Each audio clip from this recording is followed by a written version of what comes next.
You are about to embark on a remarkable journey, a journey that will take you to the truth about the dark side of Wall Street. You will learn how to avoid deceptive news and instead use free websites to find incredible stocks at just the right time to buy in only seconds. The course you are about to take has taken 10 years of my life to produce. But enough of that. Let me start by telling you my story.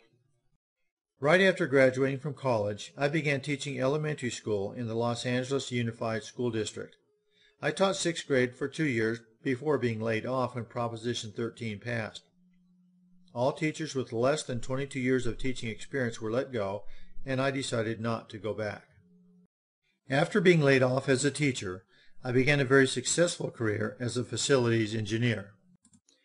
I worked with Northrop, Hughes Helicopters, Rockwell, and again with Northrop on the stealth bomber program.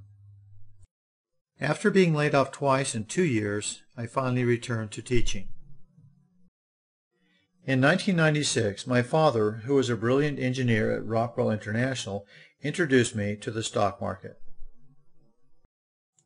After almost giving up as a trader, my nephew, Brian Sewell, introduced me to a book by Dr. Alexander Elder that dramatically changed my life. When I found out that periodically I could make as much money in a day trading stocks as I did in a month teaching, I decided it was time for a change. In 1999, I retired from teaching elementary school and began teaching stock market classes at local colleges and trading full-time. My students often ask me why I take the time and effort to teach these classes. My answer is usually something like this: I despise liars and cheaters. You see, I had lost a great deal of money by listening to the so-called experts. Once I figured out how the game was played, I decided I would do as much as I could to educate others so that they wouldn't have to go through what I had. My educational tools are just my small way of helping others. You may have heard this phrase before: give a man a fish and you've fed him for a day. Teach a man how to fish and you've fed him for a lifetime. The goal of this series of classes is to teach you how to fish. No advice on which stocks to buy will be given, and no money will be taken to buy stocks for you. There are a couple of reasons for this. First, I am not a licensed stockbroker, and I have no desire to become one. Therefore, I cannot legally give advice on which stocks you should buy. I'll leave that to the crooks and market manipulators. Second, I am a short-term trader. Any advice I would give you today might change in a few weeks. You will learn how to think and act for yourself. You will learn what you need to do to become financially independent. Most of you know by now what happens to those who always depend on others to take care of their money. The key to making money in the stock market is knowing the rules. Think of any game that you have ever played where you were new and the only one who didn't know the rules. Initially, the odds of your success are small, and the other players have a big advantage over you. Here is rule number 1. This is a rule that you must understand very quickly if you are to survive in this cutthroat game. The game is in fact rigged. The playing field is not level, and every player does not have the same chance to win the game. More on this later. Fortune-telling really has no place in trading stocks. There are many who profess great skill at this magic art, but can't they really produce? Some of these phonies are easy to spot, others seem to be for real. The question is, do you need them at all? The following quote comes from a man I look to as my mentor. It was through his principles that I was able to become a successful trader. Here's what he says: to make money trading, you do not need to forecast the future. Now, isn't this exactly what stockbrokers, trading newsletters, and the Wall Street gurus try to tell you? Don't they recommend that you buy this stock or that one because it is going to go up big next month or next year? As it turns out, trying to forecast the future with stocks is a losing proposition. Here's how it works. If I were to ask you 1 year from today, within 50 feet, where you would be standing or sitting, could you tell me with any degree of certainty? Probably not. However, if I were to ask you 1 week from today where you would be, you could probably be fairly accurate. The principle is that the farther in the future you try to predict anything, especially the price of a stock, the less likely you are to be accurate. We have an entire industry that has been established to sell you information that has historically been of little or no value. In other words, the odds have not been very good. Remember, our goal is to play the best odds possible. Trying to predict the future price of a stock is not playing good odds. Exactly how far in the future do you really need to know what the price of a stock is going to be? The answer is 1 day. That's right. If I can predict with any degree of certainty what the price of a stock is going to do tomorrow, I will have time to react. I can either prepare to buy or sell the stock. It's very helpful if I can have a reasonable idea what my stock will be doing during the next week as well. Beyond that is just gambling. Next, you have to extract information from the market and find out whether bulls or bears are in control. In other words, you need to know which way the market as a whole is headed. Doesn't that make sense? You need to measure the strength of the dominant market group and decide how likely the current trend is to continue. What we mean here is that if the market is headed up, we need to follow it until it turns, and we need to know when it is turning so that we can exit our trades. The most difficult skill in trading is recognizing the tops and bottoms of markets. Those that have this skill are much more productive and safer traders. Again, we cannot be right every time. Our goal is simply to play the odds so that we are correct a large majority of the time. If we can do this, we stay in the game. If not, we end up being washed out. You need to practice conservative money management aimed at long-term survival and profit accumulation. Survival really is the name of the game when trading stocks. As you can see, the girl in this photo has taken a big risk. She survived, but was shaken up. By limiting your risk-taking and by playing the best odds, you are more likely to survive and stay in the game. The longer you survive, the more likely it is that you become a successful trader. The focus of all of your trading rules needs to be survival. Not just quick profits, not getting rich, just staying in the game. This final bit of advice from Dr. Elder is by and large ignored by most traders, and yet it is the one that makes all the difference. It wasn't until I understood and put this advice into practice with my own trading that I became successful. You must observe how your mind works and avoid slipping into greed or fear. A trader who does all this will succeed. You see, it is the greed and fear that drive the financial markets. It is these two emotions that will determine how successful a trader you will be. You must first understand and then control these emotions if you are to have any chance at success while trading. These two powerful emotions will drive your decision-making processes.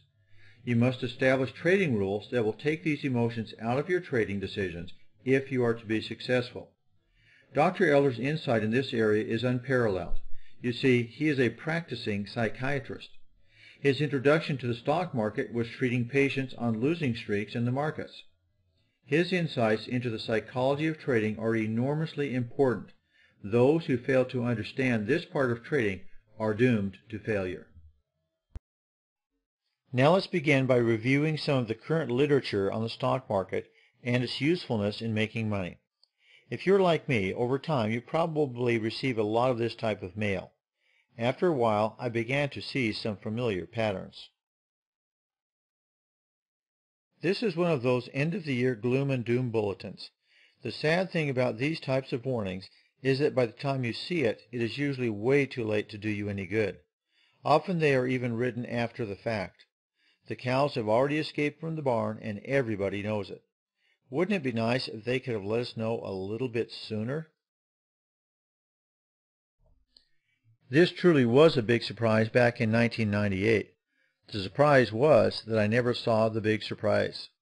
Notice that this is one of those January predictions that most often never prove to be of any value. Again, this is someone trying to predict the future, and this, as we have learned, is not an efficient way to make money. This news bulletin looks like something from the Berkeley Underground, doesn't it? I certainly don't want to go broker, so of course I read it. I always like the forbidden secrets in these articles. It makes me feel like I'm one of the few million people who got this secret.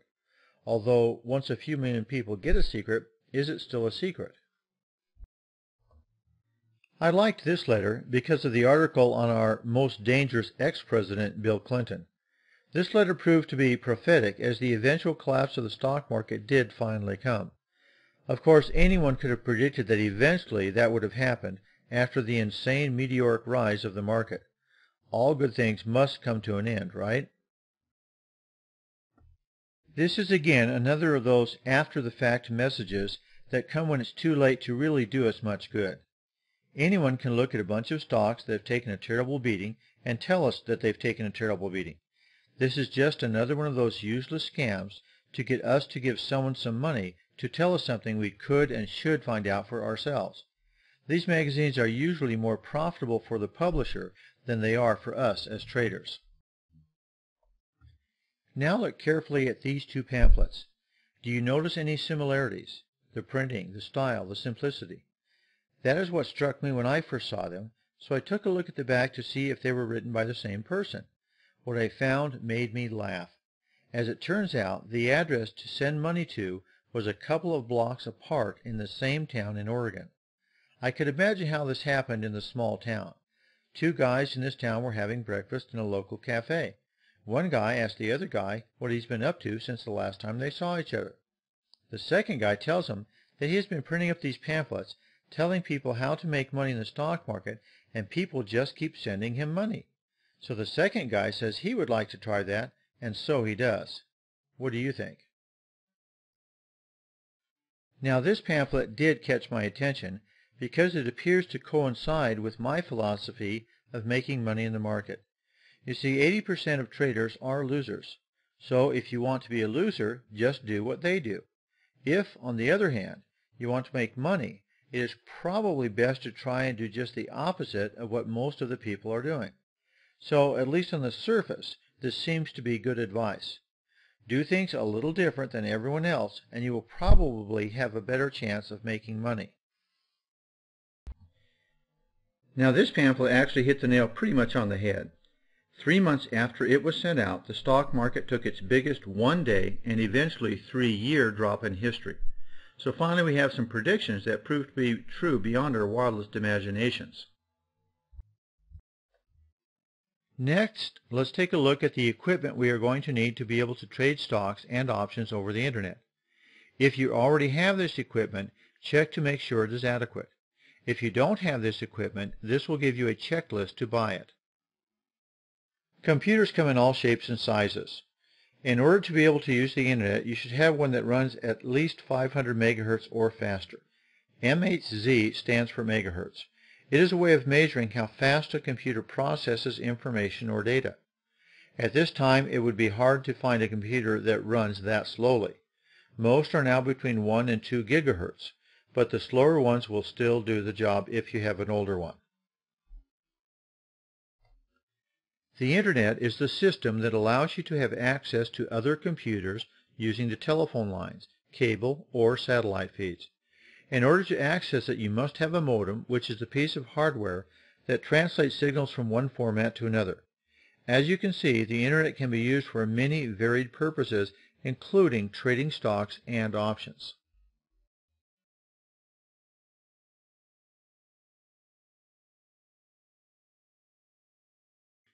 To use the Internet, you must first sign up with an Internet Service Provider or ISP. This will cost you around $20 to $50 a month depending on the service you get. Once your modem is working, you can get a CD-ROM disk from your company of choice and load their program onto your hard drive. Currently, most computers come loaded with the capability to access the Internet, but be careful to then choose a good provider. It is not always best to just blindly use the provider that comes with your computer. It is often best to ask around. In order to be a successful trader, you must be able to use the Internet. The truth is that almost anybody can use the Internet. It is now our best way to keep in touch with what is going on in the world. You can find out just about anything you want to know these days by simply typing in a word or two on what is called a search engine. You can go to www.yahoo.com or www.google.com and type in your subject of interest, and in a few seconds a list of websites with information on the subject will come up. The world has truly gotten much smaller. Here is a list of Internet Service Providers or ISPs. The only one I do not recommend is AOL.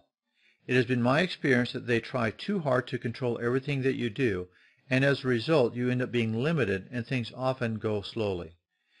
I recommend that if you have them, that you drop them in favor of another one.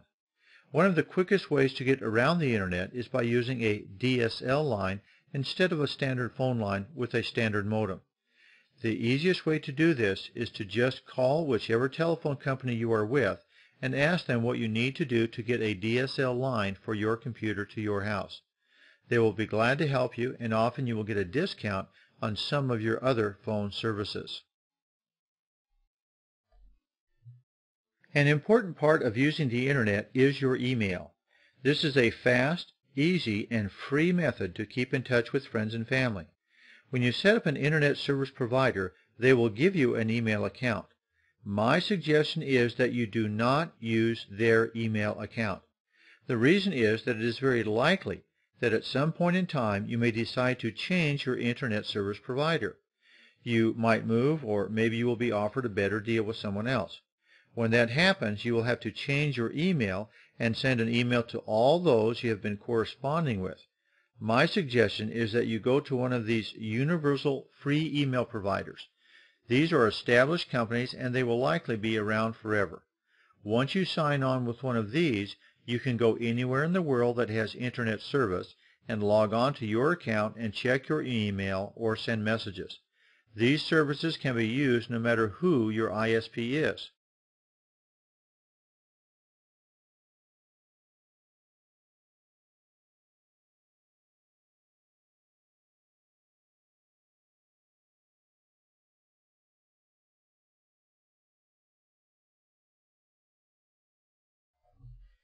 In order to understand what is going on in the marketplace, you need to learn the language and terminology used to trade stocks. Let's take a few minutes now to discuss some of the new words you will soon be using like a pro.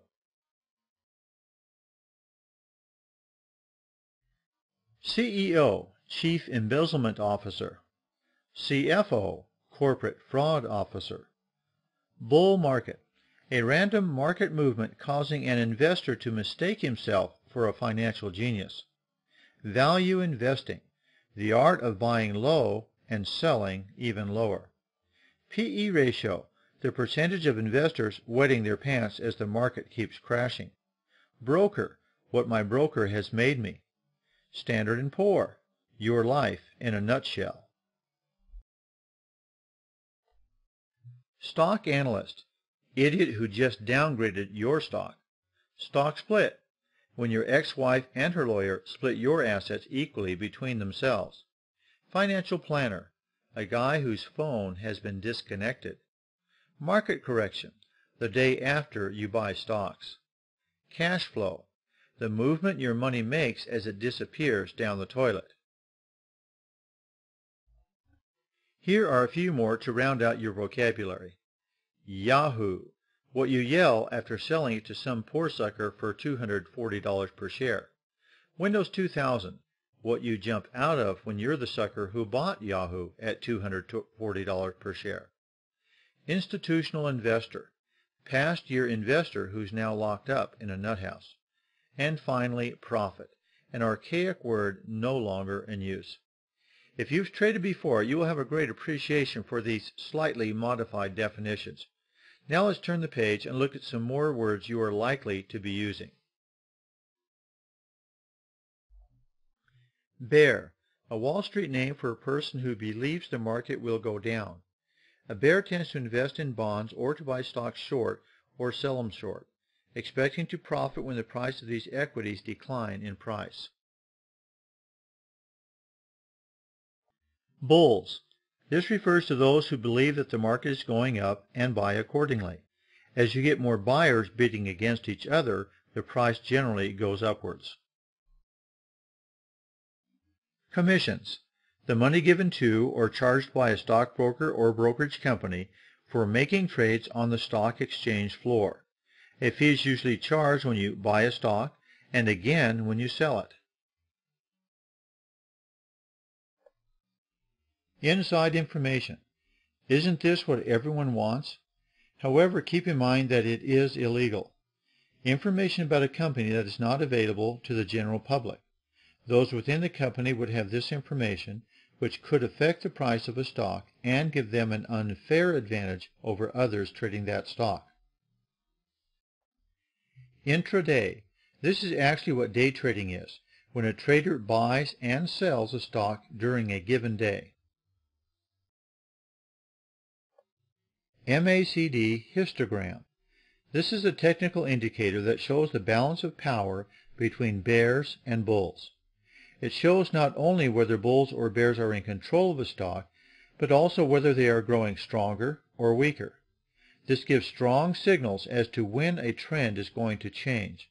This is my favorite indicator because it is the most consistent. But you must remember that you always use 2 or more indicators for safety. Each has its weaknesses. Odd lot. A quantity of securities that is smaller than the standard unit of trading, which is usually 100 shares. This is really only important when you are trading stocks with light volume, which you should never do anyway. Even though you may have the highest bid price on a stock that is for sale, if you are bidding in an odd lot of say 80 or 90 shares, anything that is not a multiple of 100, even if your bid is time-stamped as the earliest, you may be ignored by the sellers in favor of someone with an even lot, something in the multiple of 100. Overbought. This means the stock has been bought at too high a price, and now there is nobody else willing to buy at that price, and the price is ready to turn down. We'll talk about this in detail later. Oversold means the stock has been sold at too low a price. There are now more buyers than sellers, and the price will begin going up soon. Price. The market price at which some traders are willing to sell and others are willing to buy at a given moment. This is how the price of a stock is basically set. When 2 traders, one a buyer and the other a seller, agree upon a price. For that moment, that is the price of the stock. 1 second later, the price can change. Slippage.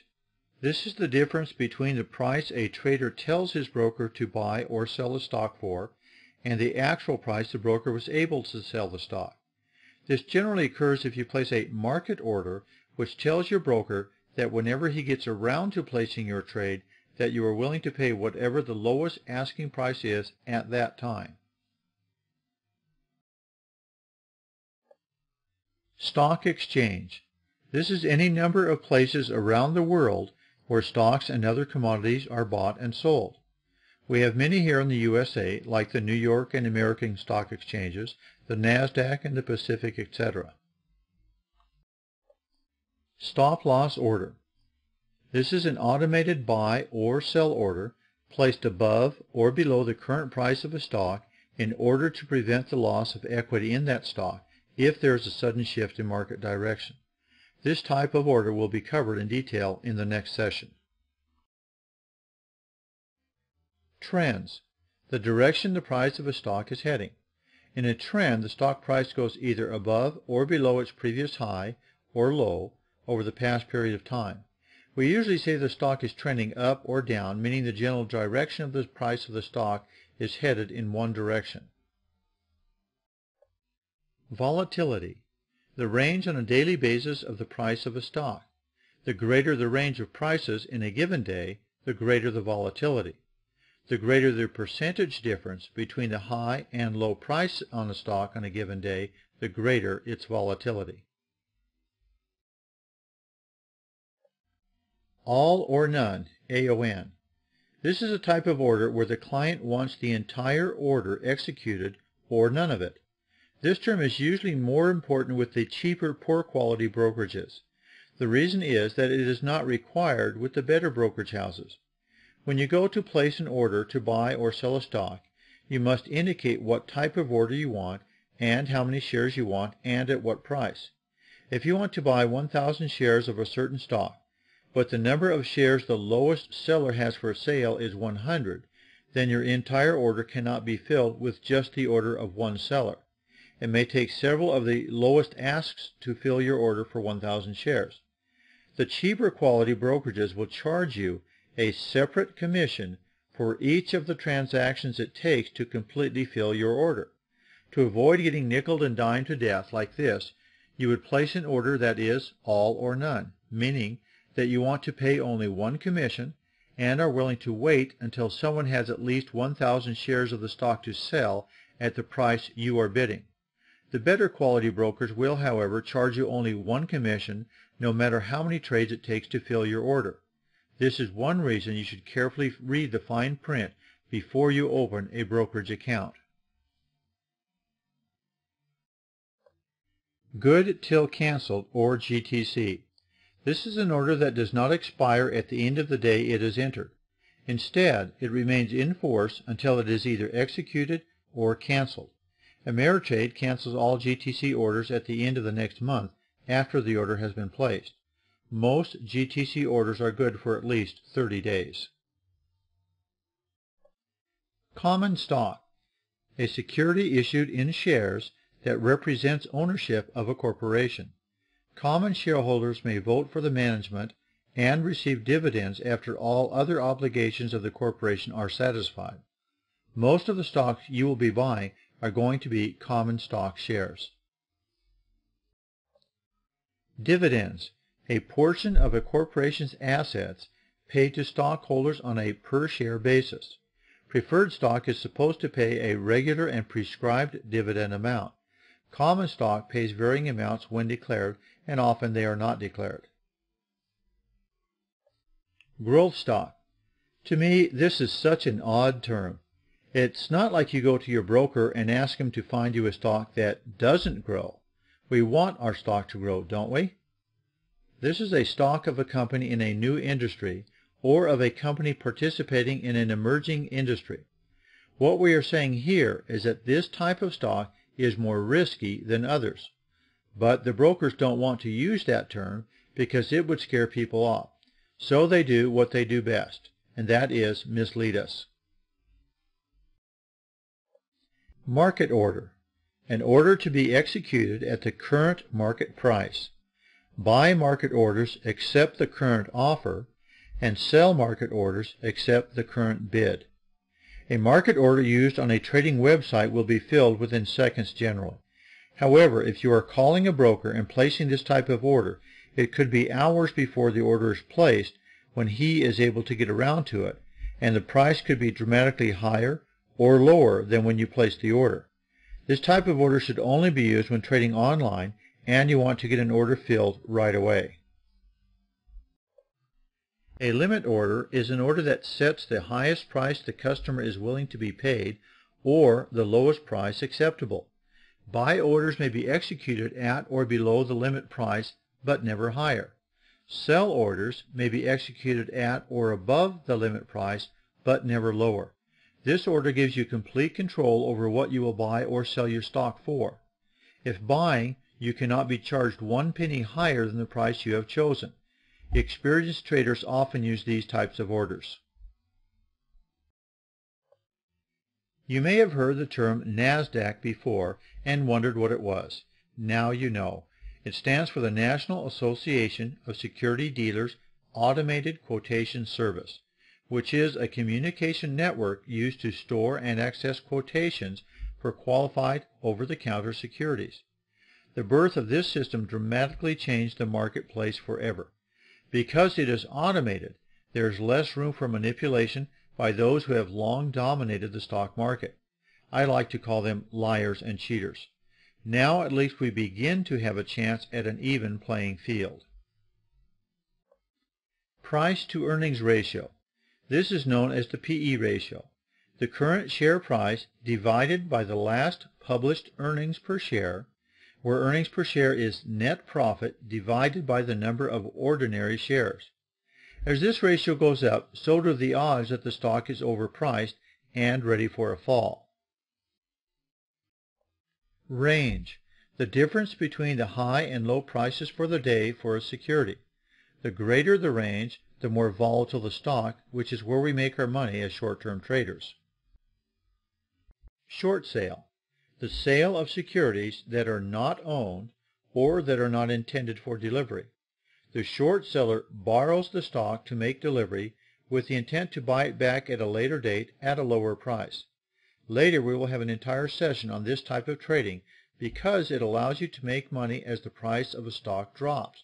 This is a critical skill to all serious investors. All traders must know how to sell a stock short.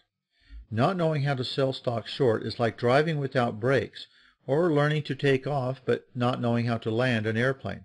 It's like having a car with no reverse gear. Would you drive a car like that? To sell a stock short, you first borrow the shares from your broker. Second, you sell them on the open market to a third party. Third, after the price of the stock has dropped, you buy the stock back from yet another trader. You then return the shares back to your broker, and you pocket the difference between the price you sold the shares for and the price you bought them back for. This is a great trick once you learn how to do it. By learning to sell short, you can make money in any type of market. If the market is going up, you can make money, or if the market is going down, you can make money. This versatility allows you to be a more frequent and productive trader. Stock splits, the exchange of existing shares of stock for more newly issued shares from the same corporation. Since the number of shares outstanding increase, the price per share goes down. Splits do not increase or decrease the capitalization of the company, just redistributes it over more shares. This is my trading pyramid of success. The strongest part of a pyramid is its base. When trading stocks, your foundation begins with this base. We will begin by focusing on defensive trading so that we can stay in the game a while. We will look at ways to take care of our money by being quite conservative. Next, we will learn the truth about the marketplace and the system that has evolved on Wall Street. We will find out how brokerage houses work and the best way to go about finding the one that is right for us and the type of trading that we're doing. The final piece of our foundation will be the psychology of trading.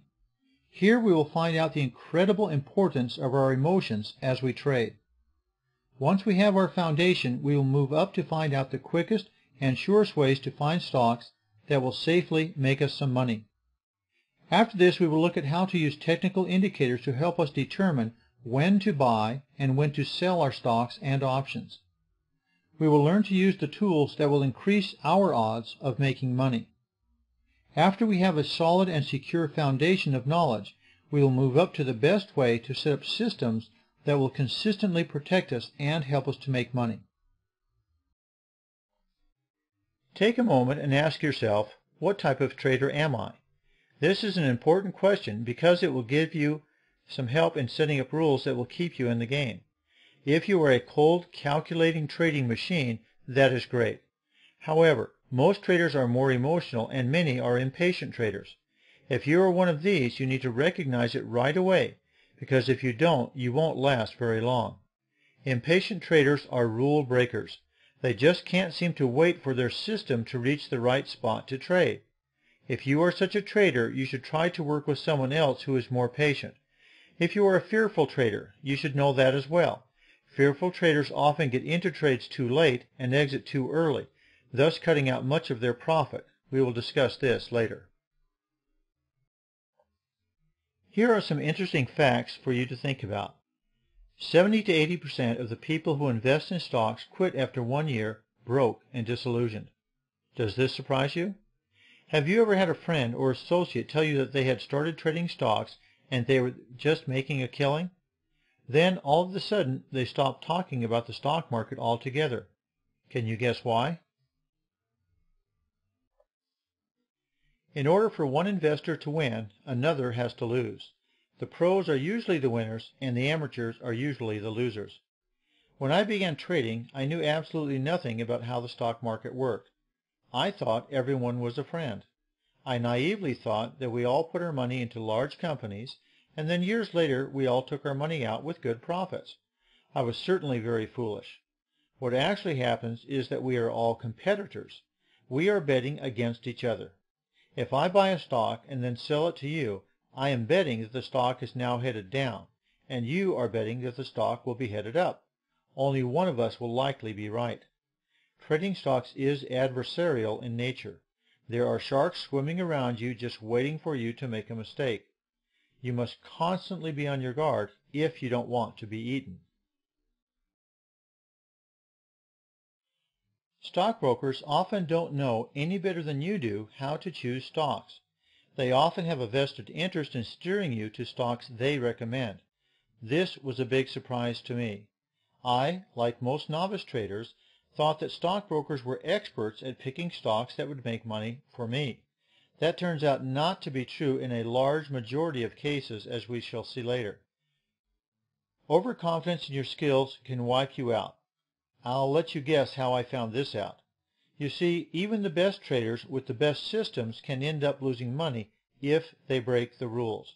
The rules apply to everyone. No matter how skilled you are, if you are impatient and break the rules, you will lose. By the time you read or hear about a good deal, it probably isn't a good deal anymore. By the time you read about a hot stock in the news, that news is at least a few weeks to a few months old. The pros have likely gotten into the stock and made good money, and now they are willing to sell it to you as it begins its descent downwards. Hot tips from almost anyone is a loser's game. Most of the people you get tips from are either ignorant or they have a vested interest in pushing you into a specific stock. Either way, you lose. Use a tip only as a starting point in doing further research. Do not use them to make a decision to buy a stock. Here are some rules to live by if you want to stay in the game. First, don't trust your money to others. This lesson cost me $20,000. Who will be more careful with your money, you or someone else? Rule number 2, don't hang on to a losing stock. This lesson only cost me $15,000, so you can see I was getting a little smarter. Be willing to take a loss. I know this doesn't sound like what you wanted to hear, but let me explain. If you bought 100 shares of a stock at $50 and it is now $45, you have a loss of $500 whether you sell the stock or not. Never say, I can't afford to sell that stock, I would have to take a loss. It is this attitude that you can't afford to sell at a loss that will kill you when trading stocks. This attitude causes you to hang on and lose even more money. This is not the way a gorilla thinks. If conditions have changed in the company or the industry since you bought the stock, or if the stock has simply lost its attraction, it should be sold regardless of what your cost is. The longer you wait to sell, the more you lose. The guerrilla investors will admit their mistakes if they've made one and sell and buy another stock that looks attractive. The concept here is to minimize your losses and maximize your gains. This concept will allow you to stay in the game longer. So the concept here is be willing to take a small loss to avoid a large loss. Because this concept is so critical to your success as a trader, let me say it one more time. Be willing to take a small loss in order to avoid a large loss. In this graph, you can see the effects of holding on to a losing stock. If we follow the old buy and hold strategy, we buy the stock at $50 a share and hold on to it as it goes down to $40 a share, assuming it will go back up, hopefully soon. It doesn't, and instead drops further down to $30 a share. So we hang on a little longer, and sure enough, the stock goes back up to $40 a share. However, this is still less than the $50 a share we bought it for. This is the cost of saying, I can't afford to sell. A better way to handle this is to use a stop-loss order so that when the stock price drops to a specified level, which is the maximum amount of money we are willing to lose, an automatic sell order is placed to save us from further losses. In this case, we could have set our stop loss at $45 a share and purchased another stock that was headed in the right direction at $45 a share.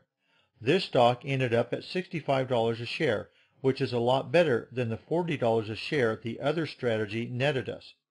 One strategy gives us a net loss, the other a net gain. Which do you think is better?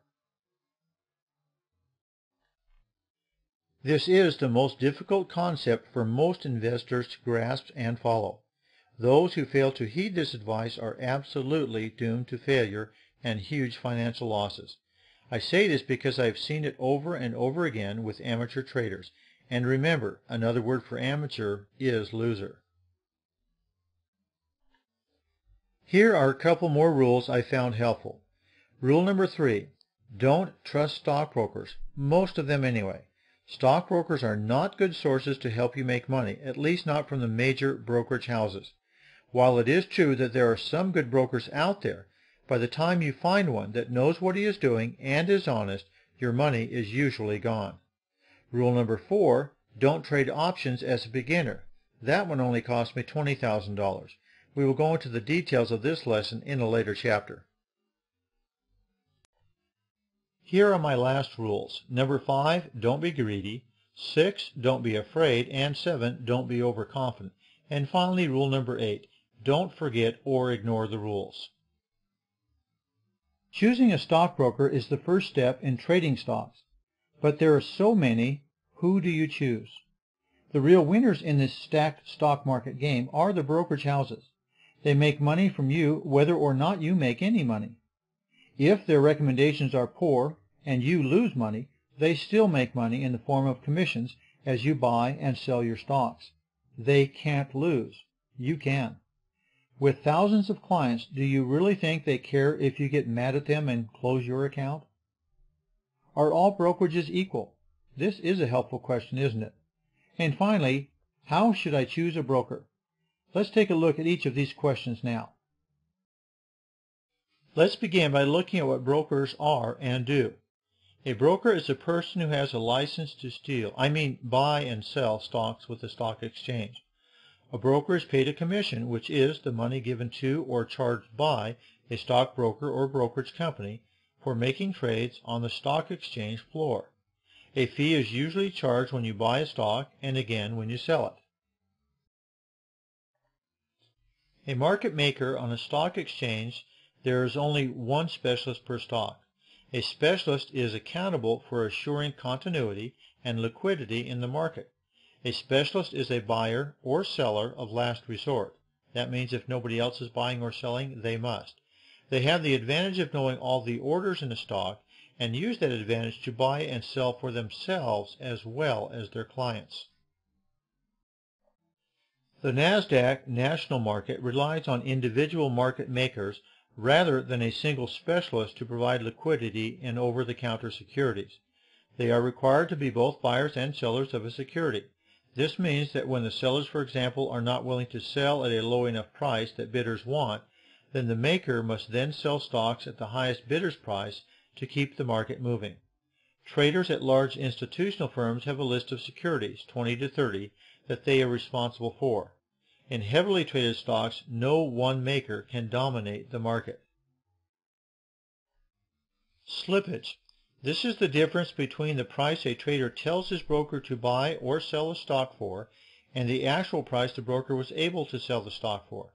This occurs when you place a market order, which tells your broker that you are willing to pay the lowest asking price for a stock you want when the broker is willing and able to place your order. If you or they are very busy, it may be several minutes or even hours, meaning the price you thought you were going to get might be very different from the one you ended up with. A stock exchange is any number of places around the world where stocks and other commodities are bought and sold. Here in the United States, we have the American, New York, and NASDAQ, and the Pacific and others. Around the world, we have the London, Hamburg, Nikkei, and many others. For a brokerage house to have a seat at one of these exchanges may cost $1 million or more. This allows them to take your order and place on the exchange for others to look at and buy or sell. The exchange is simply a clearinghouse for buying and selling. The real winners in this stacked stock market game are the brokerage houses. Each time you buy or sell a stock, they make a commission from not only you, but often the person who sold or bought the stock from you. Are all brokerages created equal? This is an important question. Do they offer the same service? Do they charge the same for transactions? The answer, of course, is no. It really does pay to shop around. When shopping for a broker, remember, as long as he is the expert and you are the novice, he has you by the nose. Remember, he is working for himself, not just for you. They are not necessarily your friend. Until you have been trading for a while, you may not know everything your broker is doing. They have many tricks for separating you from your money.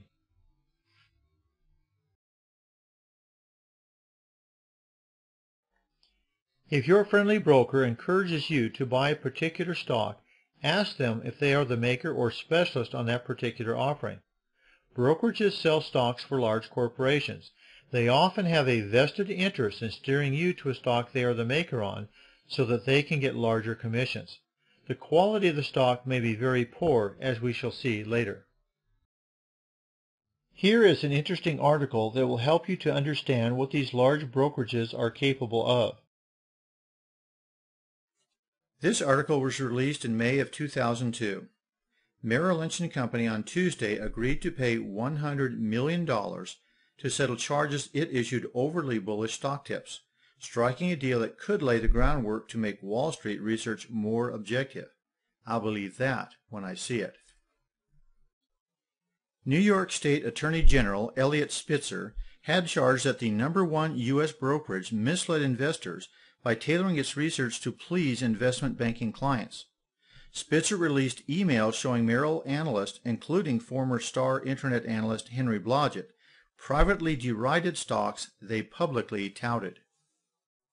The entire industry should look at this model and say, can we live up to that? Spitzer said at a press conference.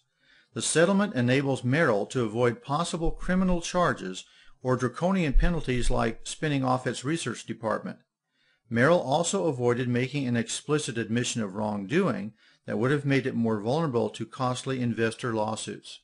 So once again, Merrill Lynch. As you just read, you can't always trust your friendly neighborhood broker. Doing things yourself really is the best way to go.